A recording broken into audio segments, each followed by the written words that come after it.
All right, good morning, Year 10. We're going to return to the method of reading this for you in advance. Here's one I prepared earlier, rather than reading out loud, because I think you find that easier. Remember, I am still on Teams, so if you have any questions to go through, please just pop back onto Teams and ask me. I will be very happy to answer any questions that you may have. Okay, so we start in Belmont here, a room in Portia's house. We've returned back to Belmont, and we can see here that Bassanio, Portia, Grattanio, Nerissa and attendants are all there. So we can see that here is the long-awaited moment when Bassanio and Portia meet and Bassanio chooses a casket.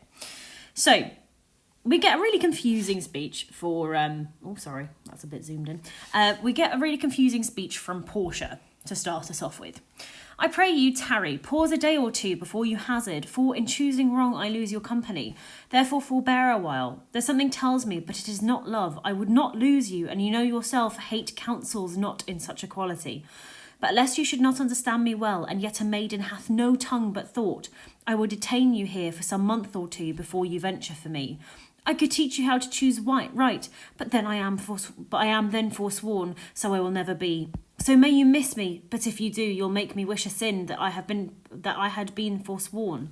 Beshrew your eyes that have overlooked me and divide me. One half of me is yours, the other half yours. Mine own, I would say, but if mine, then yours, and so all yours. Okay. We're going to start with this particular speech. If you are confused at this moment, do not worry. It is a confusing speech. In fact, it's almost downright nonsense. So it starts essentially with Portia begging Bassanio to delay making his choice of the casket because she's afraid of losing him. Okay, so initially she's speaking, she says that she wants to teach him how to choose the correct casket, but she can't do that because she's sworn that she won't.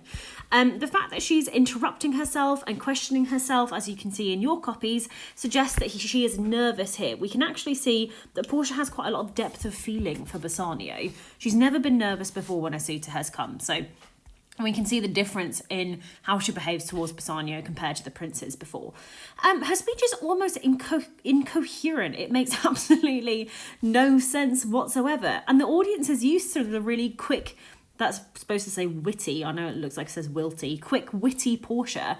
It's quite a sweet moment, actually. We can see as the audience that Portia does have feelings for Bassanio. And it's quite charming that she can't openly admit that she loves him yet because she's afraid of being rejected, essentially. So she nearly gives into her urge to tell Bassanio directly of her love for him when she says, one half of me is yours, the other half yours, mine own, I would say, but mine, then yours, and so all yours later on. Okay. So it's gentle nonsense. It's quite sweet. Okay, Bassanio then says, let me choose, for as I am, I live upon the rack. Okay, it's a metaphor. He lives in torture because he's not able to choose. He's not able to be with her. Okay, he's obviously quite relieved that Portia is partial towards him. His feelings at the minute are of anxiety. It's like he's being stretched on the torturous rack. I'm assuming you all know of the rack that was used to stretch people as a form of medieval torture. That's what he's talking about there. Portia then starts to banter back. Upon the rack, Bassanio, then confess what treason there is mingled with your love. None but that ugly treason of mistrust, which makes me fear the enjoying of my love. There may as well be amity and life between snow and fire as treason and my love. Aye, but I fear you do speak upon the rack, where men are enforced do speak anything. Promise me life, and I'll confess the truth. Well then, confess and live. Confess and love have been the very sum of my confession. O happy torment when my torturer doth teach me answers for deliverance, but let me to my fortune and the caskets. So there's an extended metaphor of being tortured by waiting for love here. It's a really flirtatious and playful scene. The kind of poetic wordplay between the two shows how they suit each other more than anything. Okay, you can see Portia's anxiety has been relieved a bit. Her kind of old witty spirit, like her joking, returns, and she picks up on Bassanio's choice of metaphor and chooses to tease him. it also allows Portia to relax because we're delaying the choice of the caskets and we're getting to see her character, her spirit and her intelligence yet again. Okay. Just so you know, Romeo and Juliet has an extended metaphor of pilgrimage when they meet in, my word, this is testing me, Act 1, Scene 5. So it reminds us of that kind of romantic moment, again, between Romeo and Juliet, and we saw that earlier between Jessica and Lorenzo as well. So again, that link to kind of a very well-known love story. Well, obviously it ends very differently. You can see the oxymoron, oh happy torment there. I do want to draw your attention to my drawing because it took me a really long time while I was procrastinating. I have written, look, happy torment. Enjoy my drawing. But that, again, the oxymoron there shows the kind of, how do I say this? The happiness that they feel about their love for each other, but the torment that they may not be able to be together, and the fact that they're having to wait to be together at the minute. But Bassanio will happily go through that torment to get a chance to, to possess Portia. Okay, let me to my fortune and the casket, he says last of all. All right, very quickly. Okay, fortune obviously is linked to your destiny. It's linked to luck. But it's also linked to money, okay? And throughout Merchant of Venice, we have had a huge amount of money and love being compared and smooshed together, shall I say. Okay, and again, it's no different here. Portia then says, away then, I am locked in one of them, and if you do love me, you will find me out. Nerissa and the rest stand all aloof. Let music sound while he doth make his choice. Then if he lose, he makes a swan-like end, fading in music. That the comparison may stand more proper, my eye shall be the stream and watery deathbed for him. He may win, and what is music then? Then music is even as the flourish when the true subjects bow to a new-crowned monarch. Such it is as are those dulcet sounds in the break of day that creep into the dreaming bridegroom's ear and summon him to marriage. Now he goes with no less presence, but with much more love than young Alcides, which he did when he did redeem the virgin tribute paid by howling Troy to the sea monster. I stand for sacrifice, the rest aloof are the Dardanian wives, with bleared visages come forth to view the issue of the exploit. Go, Hercules, live thou, I live, with much, much more dismay, I view the fight than thou that makest the fray. She's a lot more nervous than Bassanio is. So, first of all, she says, I am locked in one of them. We know, obviously, a picture of Portia is locked in the correct casket. However, the fact she's used and the figurative language there basically shows that she feels that she is trapped and she could be freed by the marriage to Bassanio, who she obviously admires. Okay? This is a really, really lovely speech, basically built around the notion of kind of sacrifice and saviour. So we get the impression here that Portia's almost feels like some sort of sacrificial victim that wants to be freed. And she's particularly intense and worried and anxious because obviously if Bassanio chooses wrongly, she will literally later be sacrificed to a husband that she does not love, as well as being a kind of a victim of that unfulfilled love for Bassanio, which would be really sad for her. Okay, so key difference here for Bassanio compared to the other suitors. Let music sound while he doth make his choice. She wants to play music while Bassanio chooses. Obviously, she hasn't done this for any of the other suitors yet, so this is a little bit strange. Her argument is that if, Bassanio is listening to music, then it gives him a kind of really nice exit, even if he does fail. You can see that she uses the simile makes a swan-like end. This links to that kind of theme that, again, we were discussing earlier on about the idea of kind of the human versus the animal, the dehumanizing of Shylock throughout, where they call him a dog, etc., etc. And the fact that Bassanio is compared to a swan shows you that animal imagery serves to basically either denigrate or elevate. And in this case, elevate Bassanio to something graceful, something beautiful. All right, I'm not going to talk about that bit, that bit's obvious. Then we go down to again the reference to the Greek myth of Hercules down at the bottom, that young Alcides, blah, blah, blah, blah, that bit. Basically, the parallels to the myth show that Portia wants to be rescued and that she admires Bassanio. She's likening him to Hercules, who's going to come and save her, okay? And if he lives, then she lives, okay? Her life is now intertwined with Bassanio's. All right, so then we get the stage direction music while Bassanio comments on the caskets to himself. Massive difference between Bassanio here and the other suitors. Okay, all of the other suitors have mused aloud at this point, and I think it's very important that as Bassanio starts to choose, he's speaking to himself because of the song that Portia once played. So this is the song. Tell me where is fancy bred, or in the heart or in the head? How begot, how nourished. I'm going to pause there. It does carry on. Bread and head both rhyme with lead. Okay, so basically Portia's indirectly trying to tell Bassanio which casket to choose. I have highlighted fancy there as well. Fancy's repeated 3 times throughout this song. There's a couple of reasons, which I will talk about in just a second, when I show you the rest of the song. Reply, reply, it is engendered in the eyes, with gazing fed, and fancy dies in the cradle where it lies. Let us all ring fancy's knell, I'll begin it, ding dong bell. And then everyone goes, ding dong bell. I'm sure they're all singing. I will not sing, however, because I have some dignity left. Okay, so as I said, fancy's repeated 3 times. Fancy in the Elizabethan period meant a couple of things. Whimsical affection is one of them. First of all, that could link to the feelings between Bassanio and Portia. It potentially could imply that their love is more superficial, more whimsical, or it could talk about actually their true love, all right? So the repetition emphasising Portia's depth of feeling.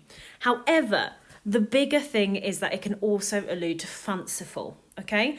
Fancy may appeal to the eyes, okay? But once eyes have looked enough, the appeal dies. And that's what Portia's trying to tell him. Do not choose gold or silver. Anything easy on the eyes, anything beautiful, all right, is not the correct choice to make. She's trying to indirectly warn him. And Bassanio understands, we think. So may the outward shows be least themselves, is the first thing he says while he's choosing. Okay, so he understands the song, which is ironic, this first statement, so the outward shows be least themselves, because he appears to be rich when he is in a huge amount of debt. He is wearing, beautiful clothes that mark him as a gentleman of wealth and fortune, when in reality we know that he was in so much debt that he had to borrow a huge amount of money through Antonio. So his outward is not himself either. It's also ironic because the casket choices, the fact that gold and silver would obviously appeal to those who are more interested in financial gain, those who are interested in outward appearances, actually, could that be that the caskets are trying or are intended to filter out people just like Bassanio, who are interested in Portia's status as an heiress and her beauty, and not necessarily in her intelligence and worth as a person? So, would Bassanio be able to get through this without Portia? Who knows? Then he carries on, blah, blah, blah, blah. And then he says, some mark of virtue on his outward parts, how many cowards whose hearts are all as false as stairs of sand, wear yet upon their chins the beards of Hercules and frowning Mars, who inward searched have livers white as milk. Costume does not change the person. Ironic, because again, he will be wearing really nice clothes, appearing as though he is wealthy when he is not. Okay? But the whole point of this is essentially, obviously, Bassanio is talking about the fact that outward appearances are not everything, okay? Which is completely different to the other 2 princes. Look on beauty, and you shall see 'tis purchased by the weight, which therein works a miracle in nature, making them lightest that wears most of it. Women purchase beauty by the ounce at this point, makeup, perfume, etc., etc. Those that wear the most are the lightest, e.g. they are sexually promiscuous, okay? So they're not worth as much as, those who wear less. Ironically, Portia's beauty is also measured in her monetary value for Bassanio. So again, this speech is lovely while he's making his choices. And he's showing that he doesn't want to believe in the outward beauty, etc., etc. But we know Bassanio. We've met him before. We've seen how he spoke of Portia initially to Antonio, and therefore we know that he was focused on her status as an heiress and on her beauty. Right, then he carries on, blah, blah, blah. Therefore, thou gaudy gold, hard food for Midas, I will none of thee, nor none of thee, thou pale and common drudge tween man and man. So he's rejected both the gold and the silver caskets. This links the idea of appearance versus reality. Bassanio is rejecting the appearance of the caskets, those that look like they are worth the most. He's talking about Midas here. King Midas was a king who had gold. Everything he touched turned to gold, which he thought was great until he starved to death, because every time he tried to touch food, he couldn't eat it. So, basically Bassanio is pulling on there the fact that everything being gold is not always a great thing. And he says, nor none of thee, thou pale and common drudge between man and man. Oh, this is hilarious. This is hilarious. So although silver is valued as a precious metal, more often than not, it's a medium of exchange. Money, okay? It's common. And that's the hilarious thing. If we look back at the Prince of Aragon, who decided to choose the silver casket because he thought that every man would go for the gold casket, and he's not every man. He's his own man. He can do what he wants. It's hilarious that Bassanio then calls it pale and common drudge, because that's exactly what the Prince of Aragon didn't want to be. He didn't want to be common. He wanted to show that he was not common, in fact. Okay, so then he's looking at the correct the correct casket. Portia then says, and it's an aside so the audience can hear, but it's not intended for Bassanio to hear. The fact that she's speaking aside implies that her feelings are genuine. She's not saying it for show, because she genuinely is nervous. How all the other passions fleet to air, as doubtful thoughts and rash embrace despair, and shuddering fear and green-eyed jealousy. O love, be moderate, allay thy ecstasy, and measure rein thy joy. Scant this excess. I feel too much thy blessing, make it less, for fear I surfeit. So Portia is steeling herself against a surfeit of emotion here. She's feeling really, really hopeful, but she doesn't want to be so emotional because it could potentially lead to pain. Okay? So poor old Portia. She's really desperate for Bassanio to pick the correct casket, bless her. Okay. Bassanio then says, what find I here? Fair Portia's counterfeit. What demigod hath come so near creation? All right, both of the characters use a lot of hyperbolic language, Portia in the speech that we just read, and now Bassanio as he carries on. He said initially the portrait is accurate and beautiful. He's then exalts Portia's external beauty, which he has just talked about, the focus on external appearance being shallow the entire way through. It's so ironic. You also get the contrast between Portia's feelings, the fact that she's discussing feeling, and Bassanio's focus on her beauty. Okay, so again, that calls into question the how genuine Bassanio's feelings are for Portia. Okay. Bassanio then reads the scroll that's inside, the same one that was inside all of the caskets. You that choose not by the view, chance is fair and choose is true. Since this fortune falls to you, be content and seek no new. If you be well pleased with this and hold your fortune for your bliss, turn you where your lady is and claim her with a loving kiss. Okie cokes. So, double meaning of fortune again, luck and money it means, like destiny, luck, money. And it's linking love to money again. Okay, so again, even though this is supposed to be a very sweet moment, you can still, as the audience, get the double read of the word that obviously choosing correctly for Bassanio means that he is going to come into a vast amount of wealth. Okay. And then after he's finished reading the scroll, he says, "So thrice, fair lady, stand I even so, as doubtful whether what I see be true, until confirmed, signed, and ratified by you." Massive change of tone here. Okay, so he's gone from really loving and really hyperbolic to really contractual language. It's really business-like. Okay, and that supports the idea that marriage at this point in time is a transactional institution. Okay, Bassanio wants to get married not just for love, not just because Portia is beautiful, but also from what he will financially gain at this point in time. Portia then says, "You see me, Lord Bassanio, where I stand, such as I am. Though for myself alone I would not be ambitious in my wish to wish myself much better. Yet for you I would be treble 20 times myself, 1,000 times more fair, 10,000 times more rich, that only to stand high in your account." So she's being really modest. She wants to increase her own value for Bassanio, and indeed feels that Bassanio increases her value. And then she says, "Exceed account, but the full sum of me is sum of something, which to terms in gross is an unlessoned girl, unschooled, unpractised." So you get really monetary language here. Again, you know, it distracts from the loving things that Portia is insinuating, and turns us back to that kind of idea of marriage being a financial contract between the two. Is an unlessoned girl, unschooled, unpractised. She's inexperienced in love, but she is not in education, unlessoned, unschooled, unpractised. She is indeed really educated, as we have seen earlier. So although she is inexperienced in love, she is not inexperienced in education. In fact, she's worth quite a lot.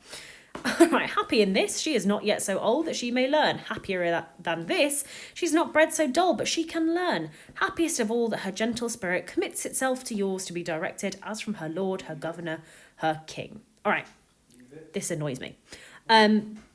Essentially, here, it's obviously a little bit frustrating that this is set in Elizabethan times. She wants to learn to make Bassanio happy. She wants to learn to be good in love. And then she says that she's going to commit herself to Bassanio to be ordered or directed as from her lord, her governor, her king. The triplet emphasises her submission to Bassanio. She is giving him ultimate power and rule over her. And this continues. "Myself is what is mine to yours, you and yours is now converted. But now I was the lord of this fair mansion, master of my servants, queen o'er myself.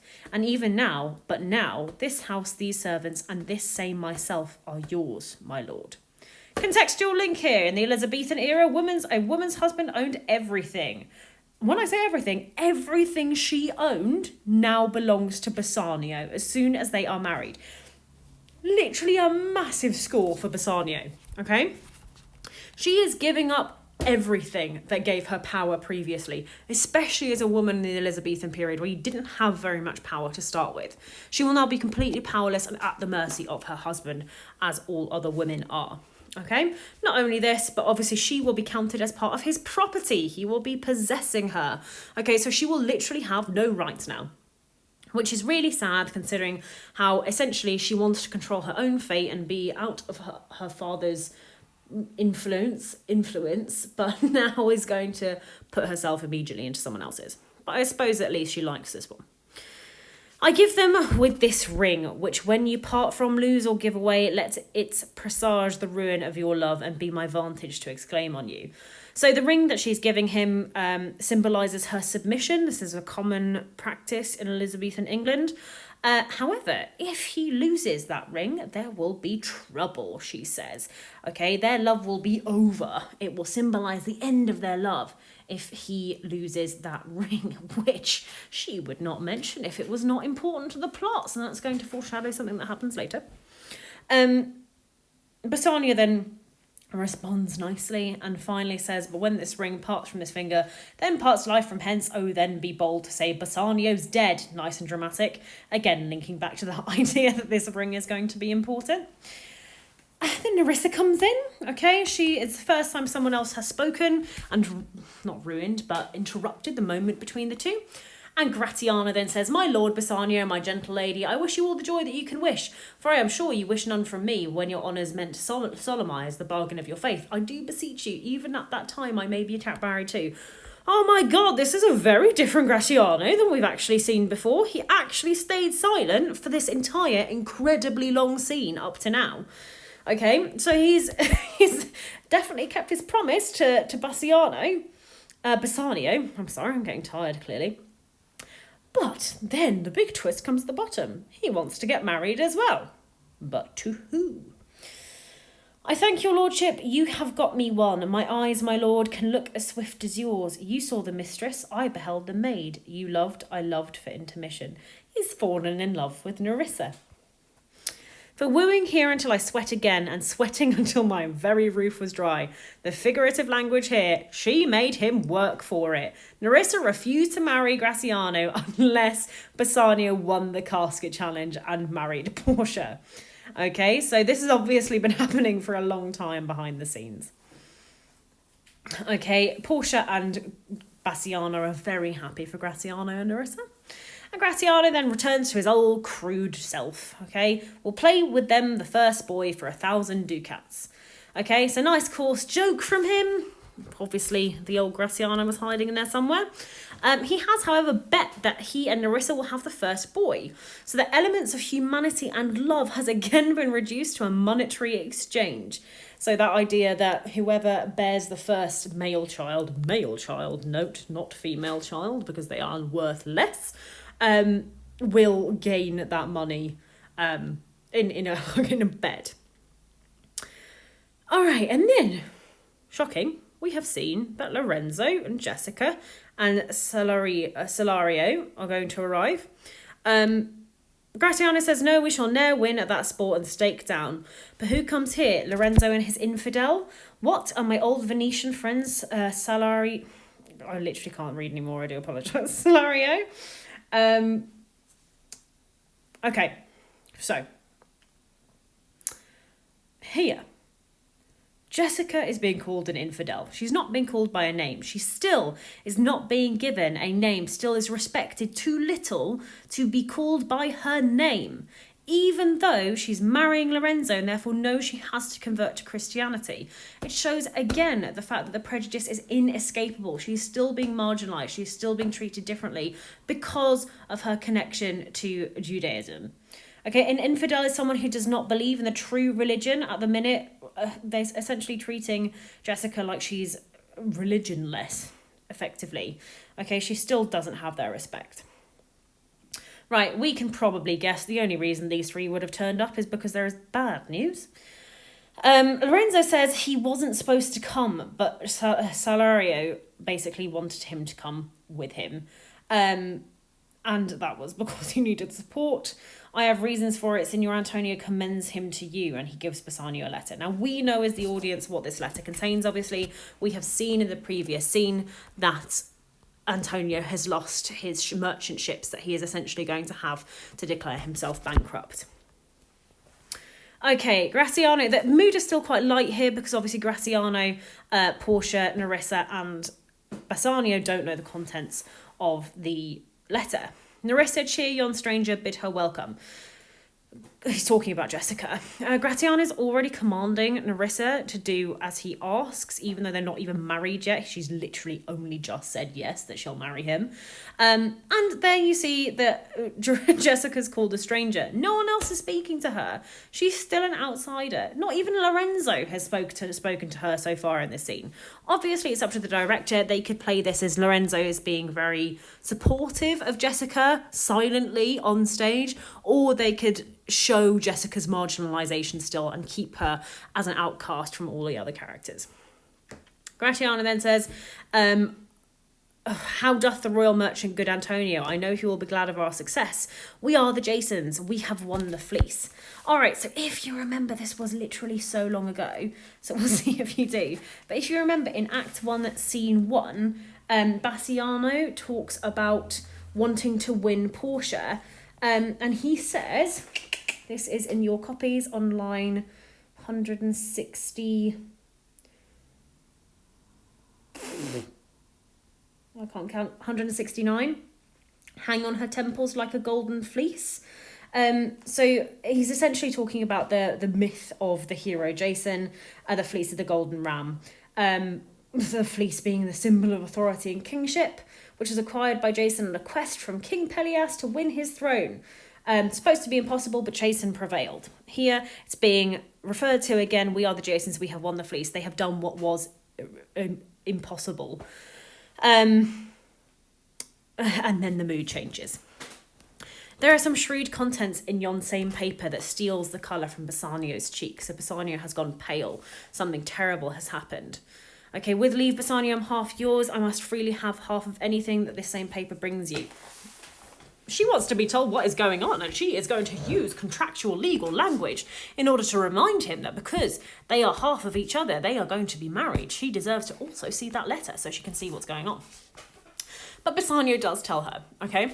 Now, this moment, in my opinion, redeems Bassanio somewhat, because it does tell us as the audience that he must have some genuine feeling for Portia. They are not married yet, okay? And also, this suggests, the fact that he says, gentle lady, when I did first impart my love to you, does suggest that he had previously discussed this with Portia, which we obviously didn't know. He's telling the truth, okay? He has told Portia his financial status before they got married. All right, when I did first impart my love to you, I freely told you all the wealth I had ran in my veins. I was a gentleman, and then I told you true. And yet, dear lady, rating myself at nothing, you shall see how much I was a braggart. When I told you my state was nothing, I should then have told you that I was worse than nothing. For indeed, I have engaged myself to a dear friend, engaged my friend to his mere enemy to feed my means. Here is a letter, lady, the paper as the body of my friend, and every word in it a gaping wound, issuing lifeblood. So he's told Portia his financial status and reiterates it now, okay? But he then tells her that he's borrowed this money. Notice that the language of the bond here mimics the language of marriage and love, engaged. So he cannot be truly engaged to Portia until his, and in love with Portia until his engagement to Antonio and therefore to Shylock has ended. Where he says the paper is the body of my friend and every word then a gaping wound, he's realising the severity of the situation Antonio's in, not just because obviously he's lost all his money and his wealth, but because the gaping wound references the pound of flesh. He knows what is in that bond. Okay, he knows the pain that will be that Antonio is going to be caused by Shylock. Then it says, Salario says, no, not one, my lord, so no merchant ships have escaped. Besides, it should appear that if he had the present money to discharge the Jew, he would not take it. Shylock is determined to have his revenge. Again, he's called the Jew, determined by his faith, blah, blah, blah. Massive amounts of prejudice throughout this play, as discussed before. Never did I know a creature that did bear the shape of man, so keen and greedy to confound a man. So we're dehumanising Shylock even further. Not only is he not worthy of having a name because of his faith, but here creature implies that he's almost less than an animal. He's undefinable in his pure, unadulterated evil. Okay, 20 merchants, the Duke himself, and the magnificos of the greatest port have all persuaded with him, but none can drive him from the envious plea of forfeiture of justice and his bond. Linking us to the theme of justice and mercy, that's supposed to say mercy, I do apologise, that runs throughout Merchant of Venice. Nobody, no matter how powerful, can convince Shylock to release Antonio from his bond. To Shylock, this is justice. Antonio's punishment will be justice for all the times that Antonio has refused to show him any mercy. Okay, no one can convince him to show mercy, considering no one has shown him any at any point. Jessica then pipes up that he would rather have Antonio's flesh than 20 times the value of the son that he did owe him. All right, the information makes her momentarily valuable. It shows us Shylock is desperate for revenge. He'd rather have the pound of Antonio's flesh than 20 times the original 3,000 ducats. Portia doesn't actually respond to Jessica. She says, is it your dear friend that is thus in trouble? Okay, she's not speaking back to her, again, marginalising her and showing that she's not worth anything apart from the brief moment of information that she just provided. Bassanio then says, the dearest friend to me, the kindest man, the best conditioned and unwearied spirit in doing courtesies, and one in whom the ancient Roman honour more appears than any that draws breath in Italy. Bassanio does really care about Antonio. Okay, again, you have that language of love that was used by Salarino and Salanio in the last scene. Portia asks what sum he owes, and then is shocked that it isn't more than 3,000 ducats. Pay him 6,000 and deface that bond, double 6,000, and then treble that, before a friend of this description shall lose a hair through Bassanio's fault. You shall have gold to pay the petty debt 20 times over. She calls it a petty debt. Portia is wealthy. Remember, again, as I said yesterday, okay, 3,000 ducats is approximately the amount it cost to paint the Sistine Chapel. All right, it's a huge quantity of money, and for Portia, it's barely anything. It shows you the level of finance that she is at. She then says, for never shall you lie by Portia's side with an unquiet soul. She doesn't want poor old Bassanio to be unhappy and to be restless next to her. She will fix the situation for him.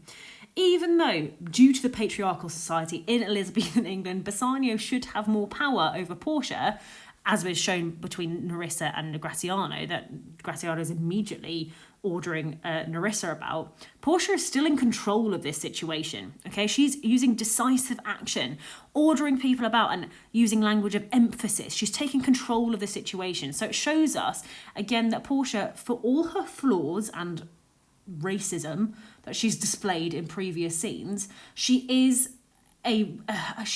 not a normal female character. She does have more power, more control than most women that we see in the Elizabethan era. Okay? She then says, basically, when you've paid the debt, bring Antonio along here. We'll all have a nice time. Since you are dear bought, I will love you dear. Linking love and money again. Okay, it was expensive to get Bassanio, and she will love him with her money, essentially. But this entire speech shows us that Portia is very happy to spend her money, or now Bassanio's money, on saving Antonio. She doesn't care that Bassanio is broke. So it shows that she actually must truly love him. Bassanio then reads out the letter from Antonio. Sweet Bassanio, my ships have all miscarried, my creditors grow cruel, my estate is very low, my bond to the Jew is forfeit, and since it's in paying it is impossible I should live, all debts are cleared between you and I, if I might but see you at my death. Notwithstanding, use your pleasure. If your love does not persuade you to come, let not my letter. Okay? So Antonio is convinced this is the end of him, and he wants Bassanio to come and see him. He'll forgive all Bassanio's debt to him as long as he gets to see him before he dies. Okay? So that is Antonio's last request to Bassanio. If you love me, then please can you come and see me? Okay? This kind of fearful obstacle that's now been put in the way of the fulfillment of the love story between Bassanio and Portia is going to be quite agonising for the audience who know how much danger he's in. So we shall see what happens in the next scene.